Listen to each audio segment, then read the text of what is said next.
Manalangin tayo, Panginoon. Tunay na Ikaw ang siyang nag-utos sa amin na lumapit sa iyo sa panalangin. At napakatamis na totoo na kami mapunta sa ilalim ng iyong presensya sa pananalangin. Ito yung panahon na ibubuhos ng aming mga puso, ang lahat ng aming mga hangarin at mithiin, Panginoon. At ang aming pagpupuri sa iyo. Kaya samahan mo kami ngayon sa aming patuloy na pag-aaral sa mga paraan ng biyaya. Ito'y dalangin namin sa pangalan ni Jesus. Amen. So ito, nagpapatuloy tayo sa pag-aaral natin. Nagre-revisit tayo ng mga paraan ng biyaya. So, nung nakaraan ay inaral natin ang ating general background dito sa ating pinag-uusapan ng paraan ng biyaya. So ngayon, unuunahin ko ang tungkol sa panalangin. Malalim na concern sa akin ito dahil sa yung prayer meeting natin ay salat sa presensya ng mga miyembro. Kaya gusto kong talakayin ito, ang prayer bilang paraan ng biyaya. So, nung ni-review natin, nakita natin ang paraan ng biyaya ay iniutos ng Panginoon at ito'y meron tayong pag-asa ng pagpapala ng Panginoon sa paraan ng mga biyayang ito. Okay? So, involve ang ating pananampalataya sa pag-avail natin ng paraan ng biyaya. At ngayon, gusto kong ibahagi sa inyo ang tungkol sa panalangin bilang paraan ng biyaya. Ang paraan ng biyaya, ito yung kapangyarihan na nasa likod ng lahat ng mga paraan ng biyaya. Makikita natin yan sa Ephesians 6, yung sabi, above all this, prayer. Put on prayer. So, yun yung bumabalot ng lahat ng mga paraan ng biyaya. Sinasabi nga na it is the blanket that wraps around all other means of grace. It is the glue that binds the other means of grace. Preaching as a means of grace will mean nothing if it will not be accompanied with prayer. So yun yung makikita. No matter how good, excellent the preacher is, without prayer, it will not accomplish anything. Yun yung makikita natin. So, even all the ordinances, even our fellowship without prayer, all of that means nothing. So, napakahalaga ng panalangin, right? Mag-umpisa tayo dito sa what is prayer? Yan, mahalaga yan. Ano ang prayer sa inyo? Ano pagkaka-define nyo ng prayer? What is prayer? What is prayer? Ate? Ha? Communicate. To communicate with God. Siyempre, yun ang pinaka-basic. Di ba? Or, mas mainam yung common term, to talk with God. Like talking to a person, to a friend, we are talking with God. But this time, we are talking with our Creator. So, ano pa? Anybody? Okay, to cut the time short. Sige, diretso tayo. So, yung the most basic definition ng prayer is sinabi nga ni Ate Daisy, talking to God. It is the communication of the human soul with the Lord who created the soul. Yun yung binigay ng Panginoon, ano? Without prayer, so yung separation natin sa Panginoon ay hindi mabibridge yun. Of course, it is through the Lord Jesus Christ and by the power of the Holy Spirit. Pero ito yung ibinigay ng Panginoon. Remember, in the garden, prayer is not something na ay struggle, a problem. Nakita natin yung communication doon. Without sin, ay napaka-malaya ng panalangin doon. But because of sin, ay nagkaroon ng problema sa communication ng creature sa Creator. Pero ang bait ng Panginoon, dahil ibinigay niya ang panalangin upang tayo ay makalapit pa rin, maibuhos pa rin natin ang ating mga puso, ang ating sariling kaluluwa sa lumikha sa atin. Now, prayer can be audible or silent. Di ba? Pwede tayong manalangin na naririnig o nananalangin na tahimik. Usually, sa ating personal private prayer, mas tahimik. Unless in the morning, mabigat yung daladala mo, talagang naisasabi mo audibly. Yun yung makikita natin. It can be private or public, personal or corporate. Ibig sabihin, sa church. So, naulit lang pala yun. Alright, sorry. Hindi ko na nabura. Sorry. Now, lahat ng panalangin must be offered in faith. Otherwise, meaningless ang prayer without faith. Yun yun. Yung makikita natin sa Book of Hebrews, kailangan ng pananampalataya sa ating mga pananalangin. At gusto ko lang ipakita sa inyo una, ang Trinitarian nature of prayer. Prayer is addressed to the Father in the name of the Lord Jesus Christ as our mediator and in the power of the Holy Spirit. Yun yung regular, normal na pattern na binigay sa atin sa New Testament. We can pray to the Son, we can pray directly to the Holy Spirit. But yung Trinitarian nature na sinusunod natin, we pray to the Father in the name of the Son and by the power of the Holy Spirit. Palaging ganun ang ating panalangin. Sinabi nga dito sa International Standard Bible Encyclopedia, Christian prayer in its full New Testament meaning is prayer addressed to God as Father in the name of Christ as mediator and through the enabling grace of the indwelling Spirit. I welcome Mel. Alright? So yun, makikita natin. Now, so that's basically very simple, di ba? What is prayer? And ang concern natin ngayon, why is prayer a means of grace? Yun yung concern natin ngayon. Why is prayer a means of grace? Yun yung tanong natin. The first answer to that is because God delights to communicate and hear us. Kaya it's a means of grace, nakikita natin. We see that in Proverbs 15:8, Isaiah 65:24, Revelations 5:8, na talagang nagdi-delight ang Panginoon na mag-communicate sa atin at marinig ang ating mga panalangin. Right? Sabi nga ni John Flavel, God sometimes stands upon a number of voices for the carrying of some public mercies because He delights in the harmony of many praying souls. Talagang yun yung isang bagay na makikita natin. Yung God delights na padaluyin ang kanyang biyaya sa mga pananalangin ng mga saints. Right? That's the first answer. Secondly, makikita natin, God gave prayer because He wants to assure us that we are His children. Kaya that is why meron tayong Lord's Prayer, nag-uumpisa saan? Our Father. So, yung pag-address natin sa God as our Father is unique and special. The unbelievers can also pray our Father, but they invoke that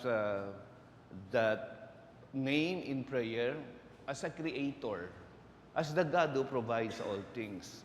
But for us, as believers, it is special because He is not only our creator, but He is also our Redeemer. So when we say our Father, napaka-intimate, napaka-close nun, dahil nakikita natin, yun ang kasiguraduhan, nakakasiguro tayo that we are His children, and He is our Father by creation, and by redemption. Napaka-special na privilege na yan. Di ba sinabi sa Galatians 4:6, and because you are sons, God has sent the Spirit of His Son into our hearts, crying, Abba, Father. Yun yung ating daing. Yun yung isang napakaganda sa panalangin. Right? Now, I tell you, the first language of a sinner converted is what? Prayer.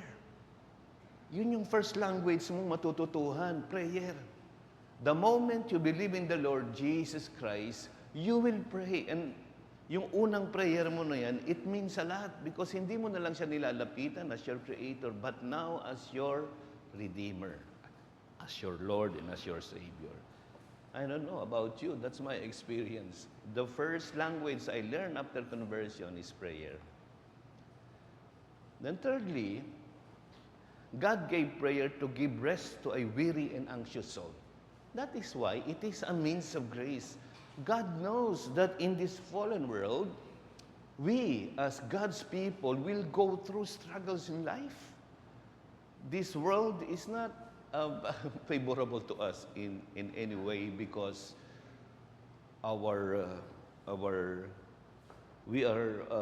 this is not our home. We are simply pilgrims, passers-by in this world, passerby in this world. And ang tunay na ating tahanan ay ang langit. At ito makikita natin. And while here, talagang mararanasan natin ang samot-saring mga problema, kaguluhan, yung nagdadala ng weariness at anxiety sa ating kaluluwa. We all have that. I'm sure you understand what I'm saying here, di ba? Now, ibinigay ang panalangin precisely because God understands our struggles in life in this fallen world as believers. Hindi nyo ba naiintindihan yon? Na kapag ikaw ay punong-puno ng problema, hindi ka hinahayaan ng Panginoon sa iyong sarili. Binibigay niya ito ang panalangin. Dito ka makakatagpo ng kapahingahan. Kasi sinabi nga niya, di ba, sa Philippians 4:6-7, be anxious for nothing, but in everything by prayer and petition. The same yun, ano? With thanksgiving, present your request to God, and the peace of God, which surpasses all understanding, will guard your hearts and your minds in Christ Jesus. Gaano man ka-troublesome ang ating kinakaharap, there is the promise of God's peace and the understanding of His will in spite of our many difficulties in life. So that is the third thing. Fourthly, prayer is given for the believer's sanctification. Again, God understands that we are not yet perfect, right? We still live in this fallen world. That is why we, one way or the other, we will sin, we will fall. And God understands that. Because if not, we are all now doomed. Wala na tayo ngayon sa mundong ito. But alam ng Panginoon yon. Sa buhay natin, we will see. And sinabi nga, di ba, sa 1 John 1:9, if we confess our sins, He is faithful and just to forgive us of our sins. It really, a prayer is given to us as an assurance that God is the forgiving God, the merciful and the forgiving God. And napakaganda nito, no? We all go through that, one way or the other. At the end of the day, pag in-examine mo yung mga ginawa mo buong araw, inisip mo, sinabi mo, wala kang makikita kung hindi ang iyong mga kasalanan na gawa. And so, prayer is something that assures us, I have a God who died for me and who is ever willing to listen to my prayer and to forgive me of my sins when I confess it to Him. Yun, no? Kaya it's a means of grace. And then, of course, fifthly, prayer is a means of experiencing God's special presence. Now, I do not know with you, when you pray, do you really understand that? That you are before the presence of your God. And so, sinabi nga sa atin, draw near to God and He will draw near to you. Yun yung special sa panalangin. Nandun yung assurance natin that the Holy Sovereign God is meeting with us. Now, kailangan alam natin yun. Kaya napakaseryoso ng panalangin, you know? Hebrews 10:19, He has opened the new and living way by His blood. Kaya we should draw near to God because we have the assurance that the blood of Christ has cleansed us from all our sins. So my brethren, let us experience in a special way the presence of our God. So, napakalaking nawawala sa atin kapag ninineglect natin ang panalangin. Now, so, 5 lang yun, but hindi ko naisama dito. I would add one thing probably as I'm thinking. Maybe you have other answer. Why is prayer a means of grace? But one that comes to my mind ay yung Revelations. And then, I think it's in chapter 14. When there was silent in heaven, sa vision ni John. And then yung incense of the prayer of the saints, and then by the prayer of the saints, God fulfilled, carried out His decrees. You know, it's a means of grace because God has appointed prayer in order that His decrees from eternity, He will carry it out in time. So, ganun yun Kaya, God could do it sovereignly, can just do without our things, without our prayer. But in His wisdom, perfect wisdom, He appointed prayer so that by the prayer of the saints, He will accomplish, He will carry out His decrees from eternity. Do you understand that? Kaya nga pag hindi tayo nagpupursiging manalangin na sa Panginoon, then we are missing the whole point ibinigay sa atin yon dahil isang paraan upang tayo ay ang kanyang mga itinakda mula pa sa walang hanggan ay kanyang tupdin. Yun yung paraan niya. At napakahalaga ng panalangin sa plano ng Panginoon. Now, let me just share to you. Kasi yung Lord's Prayer, hindi ba? As an example, makikita natin yan. Dito, you will immediately see why prayer is a means of grace. First, prayer is our desperate desire to speak to God who is in heaven on His throne. Hindi ba? Yun yung una natin Our Father who art in heaven. Di ba? Yung tanong ng mga disciples niya, teach us how to pray. Kasi at that time, medyo hindi pa sila ganon kaalam sa paraan ng panalangin. Kaya ibinigay ng Panginoon yung pattern, not to be repeated, not simply to recite by memory, but by heart.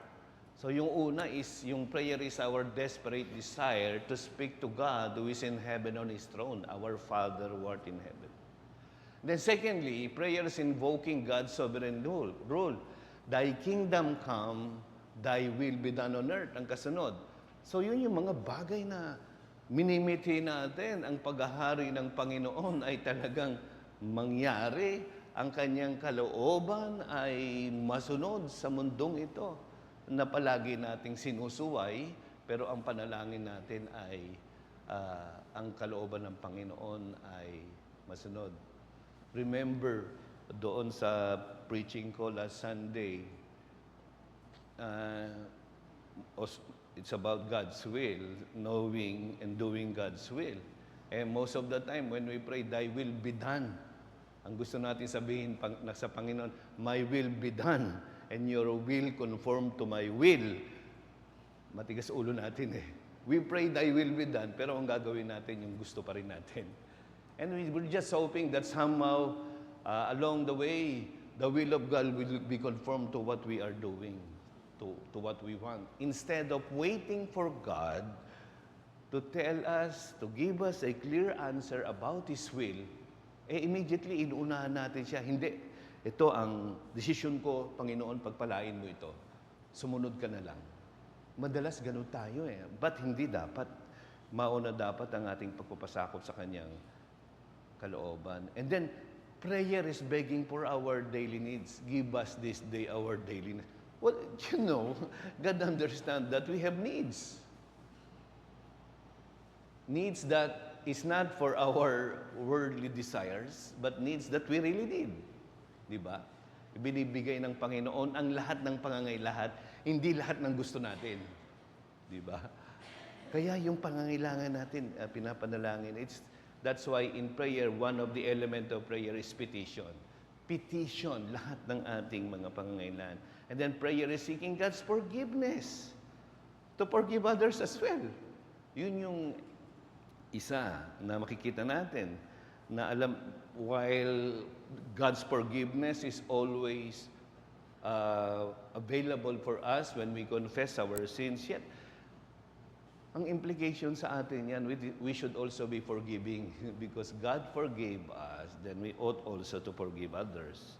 And then prayer is asking for God's deliverance from sin and temptation. I know. Every day, we encounter a lot of temptation sa buhay natin. Temptation to sin. And we cannot really overcome that on our own. That is why there is prayer Kaya nga ibinigay ng Panginoong Hesus ito. Hindi nyo kaya yan But greater is He who is in you than he who is in the world. So yun yung ating dapat kamalayan sa panalangin. And then, of course, at the end of the Lord's Prayer, prayer is ascribing all glory and honor to God. Napakaganda ng panalangin. So that's the Lord's Prayer, the overview of the Lord's Prayer. Now, gusto kong mag-focus tayo ngayon, as it's my concern. Why is the church prayer meeting important? Why? Gusto kong matutuhan natin itong mabuti. First, the New Testament shows that the church's power and glory is prayer. Now, when you read the whole book of Acts and the epistles in the New Testament, we begin with, they devoted themselves in prayer. Diba? Before the Pentecost, what were they doing in the upper room? They were gathered in the upper room. What? Are they just eating, having happy time together? They were praying together. And because of their prayer, the Holy Spirit came down at Pentecost with power, giving them the power to speak different languages. Yun yung makikita natin. And so yun yung 4 pillars of the New Testament church. What are they? Apostles' doctrine, preaching. Ano pa? Fellowship. Ano pa? Breaking of bread. And then prayer. Yun yung talagang haligi ng New Testament church. Prayer. Doon palagi. And so that is the reason when we go to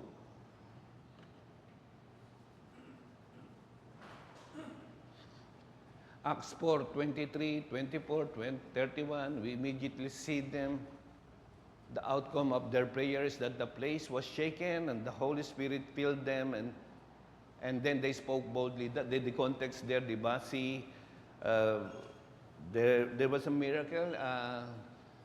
Pinalakad ng Panginoon isang lumpo at gusto ng Panginoon. Ni Pedro, gumawa siya ng isang himala na napalakad niya yung isang lumpo, I think. And then, the leaders want to put them into prison, but hindi nila magawa dahil manghang-mangha ang mga tao sa mga ginagawa nila. So, they released them. Pinalaya sila. At nung pinalaya, makikita natin doon, pumunta sila, sama-sama sila, nagtipon silang lahat. At doon nanalangin. And what happened because of their prayer? The place was shaken and the Holy Spirit came down to inhabit them. And then from there, they spoke boldly the word of the Lord.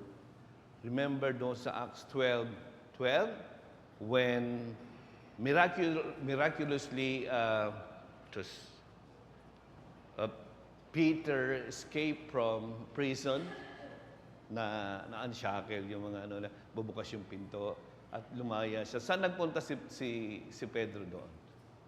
Sa bahay ni Nino. Whose house did he go to?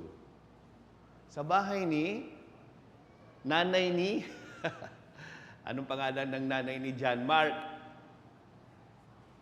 Mary, the mother of John Mark. What are they doing? There is a house church in the house of Mary. And during that time, they were praying.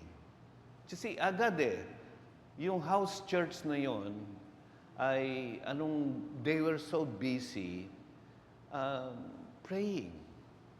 Kaya, I could surmise because of their prayers, the miracle happened. Kaya nakalaya si Pedro. And then, kumatok siya sa pinto. Nagulat nga di ba? Nagulat nga dahil nandun pala si Pedro. Anyway, yun yung makita natin. Then, we also see Paul wrote to churches who are busy with prayer. Lahat yan, sabi? Finally, brothers, pray for us that the word of the Lord may speed ahead and be honored as happened among you. So yung prayer gave power to the proclamation of the word. Hindi naman magiging matagumpay ang ebanghelyo. Sinasabi sa atin dito, apart from the prayer of the church. Do you see the importance of prayer, the prayer of the church? Yun yung makikita natin dito. Sabi nga ni E.M. Bounds, if Paul was so dependent on the prayers of God's saints, yun yung palagi niyang hinihingi, pray for me that the door will be open for the gospel. Yun palagi. So, if Paul was so dependent on the prayers of God's saints to give his ministry success, how much greater the necessity that the prayers of God's saints be centered on the ministry today. So, kasama yan sa ipinapanalangin natin. Hindi siya isang, palagi na lang natin ipinagpe-pray yung ministry ng salita ng Panginoon sa church. We have to, because how can we expect God's power to work in the preaching, in the proclamation of God's word without the prayer of the saints? Yun yung makikita natin. Ulit, sinabi ni E.M. Bounds, ito yung kanyang observation on the whole New Testament. The life, power, and glory of the church is prayer. Without it, the church is lifeless and powerless. So, kung wala yung prayer, napaka-lifeless and powerless ng church. The churches we read about in the New Testament were anything but powerless and lifeless. So, hindi siya yung powerless and lifeless. They were churches where people made a priority of prayer. Yun Kaya yun yung nakikita natin dyan Kaya nga, sabi ni Charles Spurgeon, we shall never see much change for the better in our church in general till the prayer meeting occupies a higher place in the esteem of Christians. Ito yung sinabi nitong ating isang kilalang mangangaral na si Charles Spurgeon, the Prince of Preachers, na sa kanya, napakahalaga ng pananalangin sa prayer meeting ng church. Hanggat hindi kanya, itinataas natin, pinapahalagahan natin mabuti ang pananalangin ng church. Wala tayong aasahang mga bagay na uunlad ang church.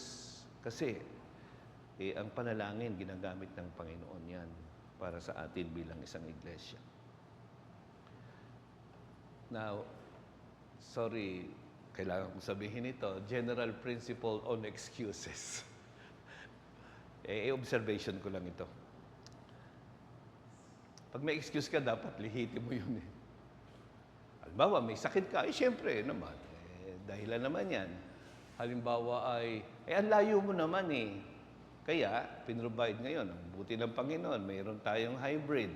May Zoom sa hindi makakarating. Malayo kasi. O mabigat. Ngayon masyado ang traffic. So may mga excuses na ganyan. Bigla ka nagka-emergency sa work. So hindi mo kakayanin dahil may kailangan kang gawin. May mga unforeseen events. May emergency sa pamilya. Ganon. So yun ay legitimate excuses yun. Kadalasan, yung mga housewife hindi nakakasama. Although, dapat din nasa church sila. Pero ang hirap kasi dahil sa abala sila sa mga gawain sa bahay. So, minsan yung asawa lang ang pumupunta, pero maski yung asawa kasi wala. So, yun ang problema kung gano'n yun. Isang prinsipyo lang. Pag wala ka sa prayer meeting, actually, dapat you do not like to be absent in the prayer meeting. You would change the situation if you could. Dapat yung desire mo, first, I should be in the prayer meeting. Pero kung hindi, may excuse naman, pero malulungkot ka. Diba? Dahil wala ka sa prayer meeting. So it must be with heavy heart to be absent. Sana ganun yung ating mga niluloob sa prayer meeting. Okay, kung wala talaga tayong excuse, nasa bahay lang tayo, hindi natin maiwanan yung ating telenobelang sinusundan. Nanonood tayo ng sports o meron tayong trabahong ginagawa na pwede naman nating iwan, hindi natin maiwan, hindi tayo makapunta sa church. Ayun. I-check lang natin yung puso natin. Bakit wala tayo sa church? When we could be there, when we choose to do something else, rather be in the church's prayer meeting. So, mga kapatid, paalala lang sa atin lahat ito, we really need the prayer of the saints. Means of grace ito na ibinigay sa atin. Now, sinabi nga ni A.C. Dixon, di ba, when we depend upon organizations, we get what your organizations can do. When we depend upon education, we get what education can do. But when we depend upon man, we get what man can do. But when we depend upon prayer, we get what God can do. Napakaganda, di ba? Yung ating pagtitiwala sa ating Panginoon na omnipotent, all-powerful God. Right? So, well, summary reflections lang probably. Mahalaga, both private and corporate prayer are a means of grace. Di ba? Pareho sila mahalaga. Yung ating personal prayer at yung church prayer meeting. Dapat convinced tayo na talaga ito yung paraan na ibinigay ng Panginoon para sa kanyang mga anak. Napadaluhin niya ang kanyang pabor, ang kanyang biyaya sa atin, sa ating mga magkakapatid. Yun yung dapat tayong maniwala ng lubos na sa pagtayo nananalangin, nandun yung pangako niyang pagpapala at nandun yung pagkilos ng banal na Espiritu sa ating pananalangin. Pero gusto kong bigyan diin uli, we must esteem highly our prayer meeting. Just begging you about that. You know, Christ loved the church and so should you. Sino nagsabi nun? Sino nagsabi nun? Ha? Tinatanong ko kasi nakalimutan ko din. Sino, ano yung aklat? Christ loved the church and so should you. Sino?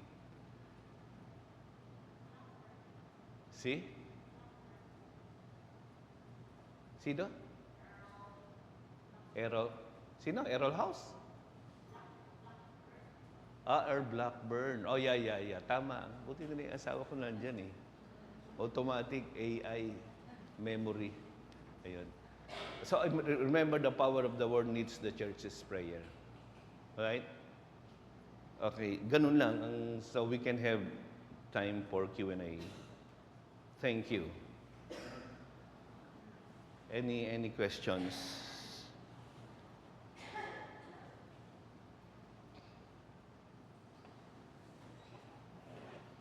Ganito ang paraan ng Q&A ko sa Sunday School.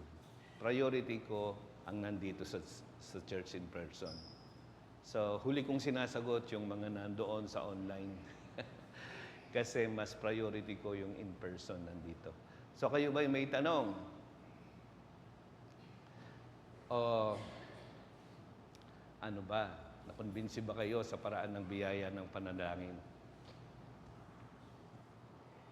Yung presentation natin, ginagawa ko lang na as simple as I could para hindi tayo masyadong mahirapan dito sa discussion natin.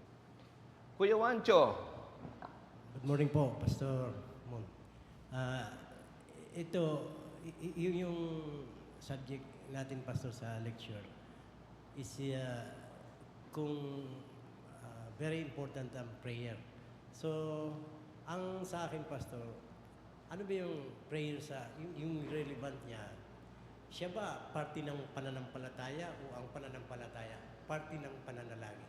What is talaga ang reality niya sa dalawa? Kung talagang alamin natin kung ano talaga ang pinaka-importante, Pastor, yung salita ng Diyos o yung mismong, o yung pananampalataya o parte lang. Ang panalangin is part only as of your faith. Salamat, Kuya Wancho. Di ba sinabi ko nga na hindi pwedeng paghiwalayin yung pananalangin at pananampalataya. Nananalangin ka dahil nananampalataya ka. You believe, that's why you pray. Otherwise, why should you pray if you don't believe? So, yun yung bagay na yun. So, hindi natin sila pinaghihiwalay. So, pareho silang mahalaga na ang pananalangin natin dapat ay pananalangin ng may pananampalataya.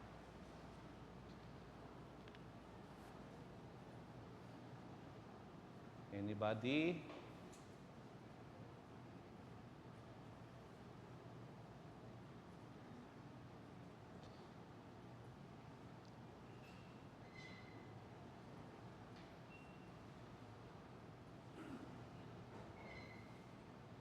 Wala. Hindi yata interesting ang ating topic. Wala nagtatanong. Okay, any questions so far? Question about prayer and practical question na pwede din.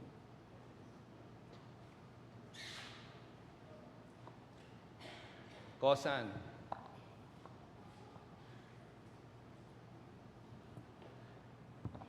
Good morning po sa lahat. Good morning, Pastor. Doon po sa sinabi niyo yung maaari natin ma-experience yung presence ng Panginoon during prayer. Ano po yung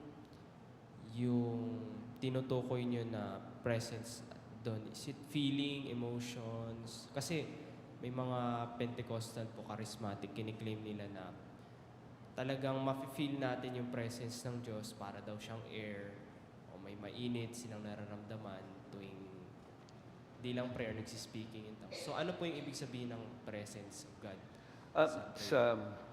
It's the special objective presence of the Lord. Hindi ito about feelings, hindi ito about something na nangyayari. It's the assurance that God is there when you pray. So, kasi pangako niya yun eh.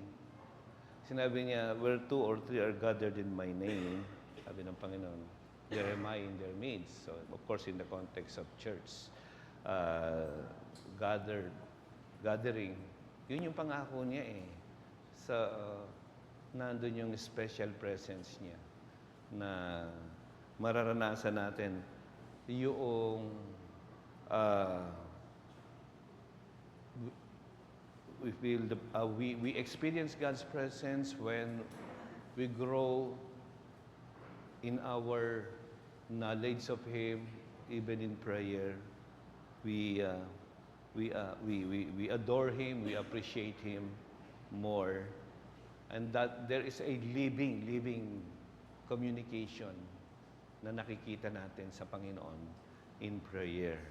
So hindi siya isang dead activity na nagsasalita ka lang without any response, but you really are assured that when you talk to God, God is talking to you as well in His Word. So yun, So it's not about feelings, but it's about the assurance that the Almighty God, is there, present in our prayers. Kuya Juancho, may follow-up question si Kuya Juancho.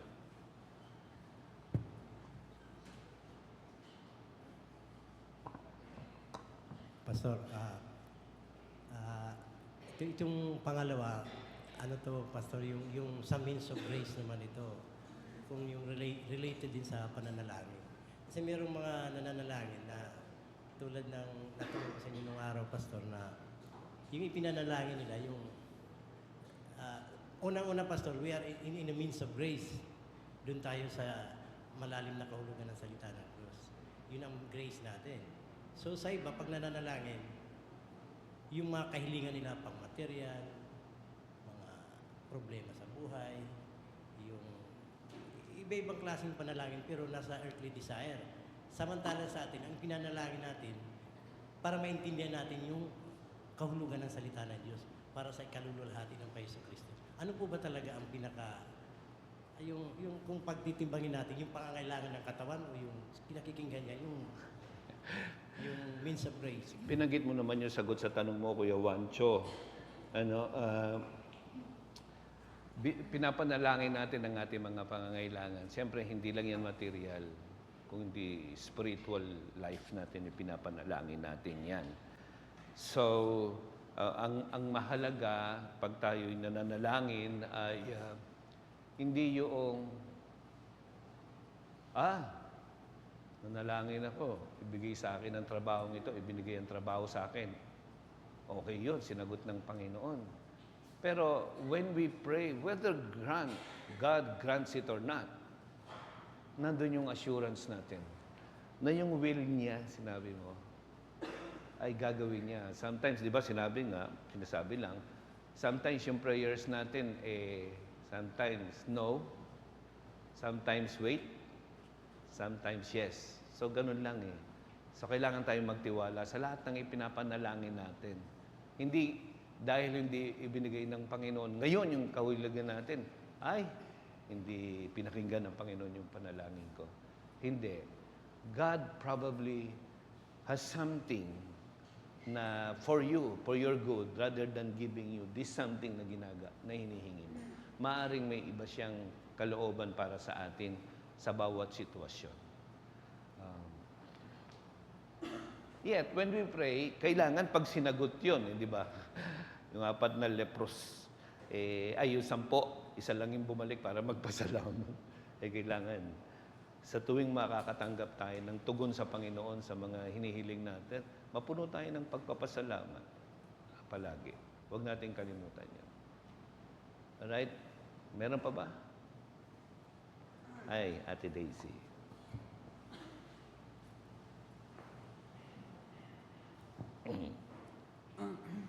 Minsan po kasi parang mahirap mag-pray. So, may narinig din ako na isang preacher nagsabi na when it's hard to pray, just start to pray and don't stand up until you can pray. Pero naisip ko rin po, Pastor, na you have to prepare yourself before praying, like reading the Bible, reading God's Word, para ma-immerse mo na yung spirit mo, your soul, sa Word of God. And then, God can lead you to prayer. Tama po ba yun? Oo. So, mahalaga na ako, ang prayer ko kasi hindi siya independent sa devotion eh. Reading the scripture before praying gives fuel to your prayer kasi you know where to begin. Pag nagbasa ka ng scripture at yun ang nag-reflection, doon ka mag-uumpisa sa prayer. Kasi ang hirap mag-umpisa kagad sa panalangin, hindi mo alam kung saan magsisimula. At ang kalabasan, tulog ka na. Kasi hindi mo alam kung saan magsisimula. Pero pag binasa mo yung scripture at nakita mo itong isang magandang bagay sa nabasa mo, doon ka magsisimula. At makikita mo tuloy-tuloy yung iyong pagpupuri, pagdala ng iyong mga petition. And pag we all through, hindi madaling manalangin eh. It's a battle between our old self and our new self in the Lord Jesus Christ. Palagi yun eh. Kaya, kailangan natin paglabanan. Kailangan mag-persevere tayo, hindi ba? Ano sinabi sa atin ni Paul sa Romans chapter 8?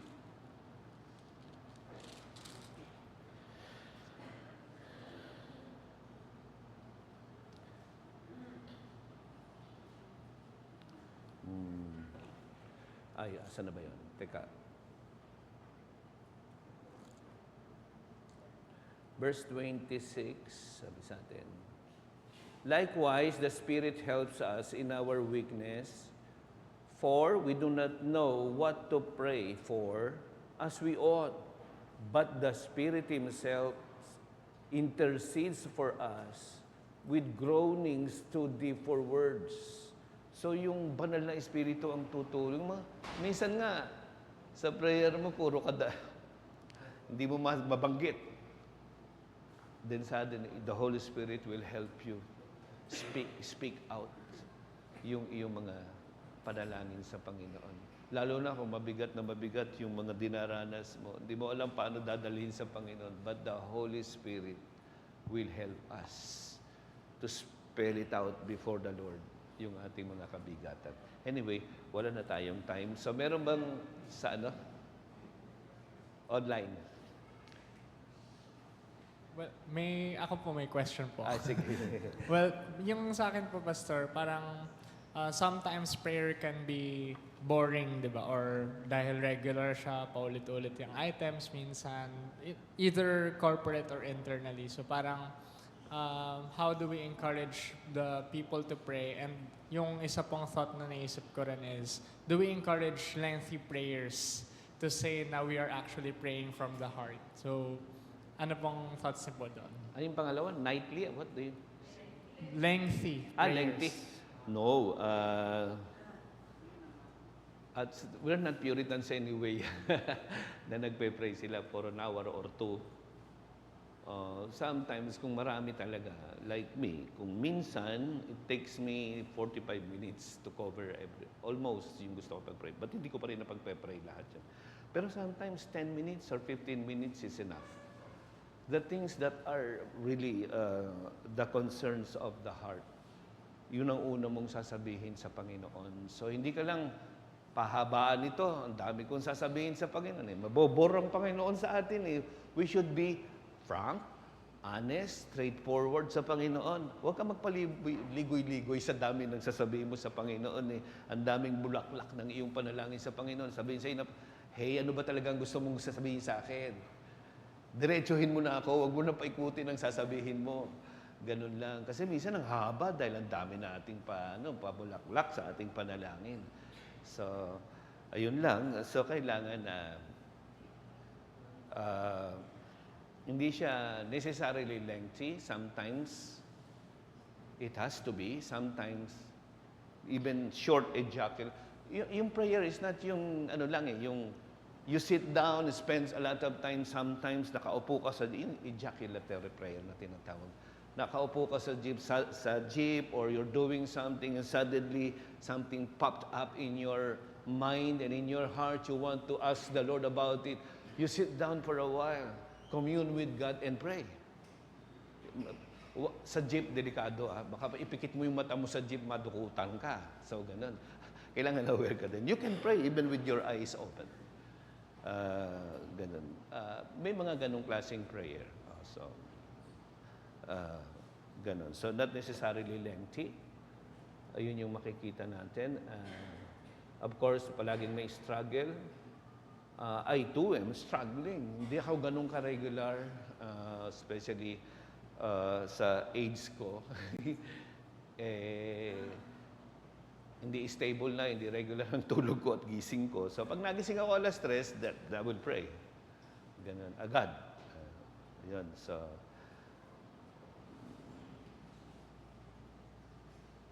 minsan, pag gising mo, meron kaagad emergency, ang hirap.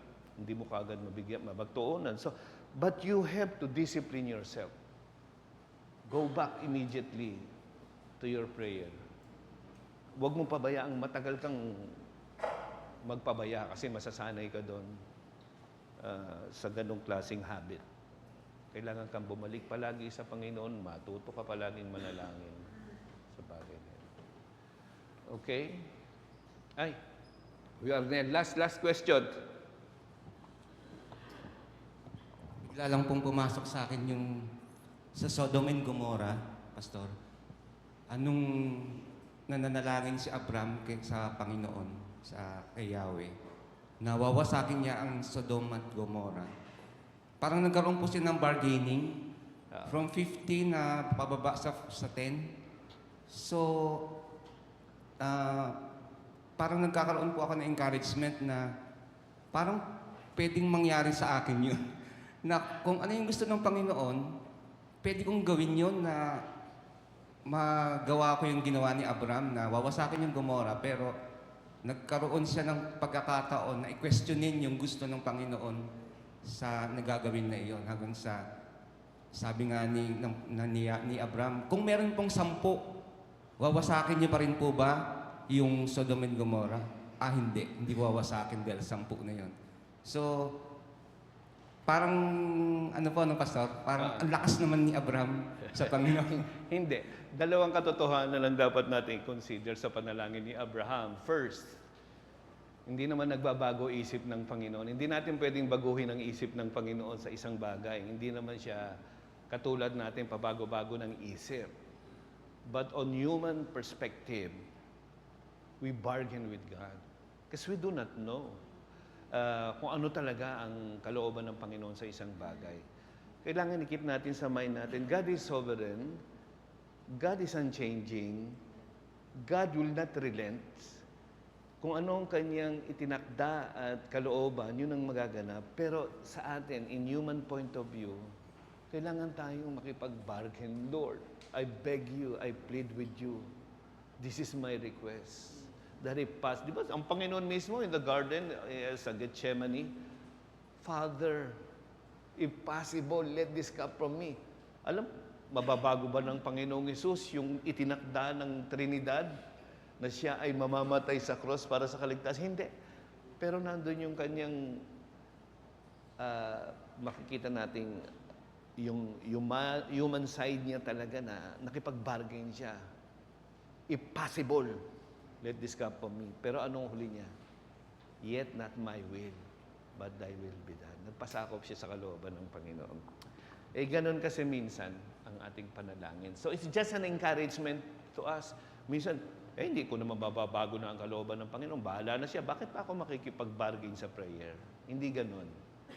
Sa ating side, yun ang ibinigay sa atin dahil paraan ng biyaya ang panalangin. That's when the time we struggle with, we really beg God, plead with God sa ating panalangin while understanding that God is sovereign. God will not relent. God will not change His mind.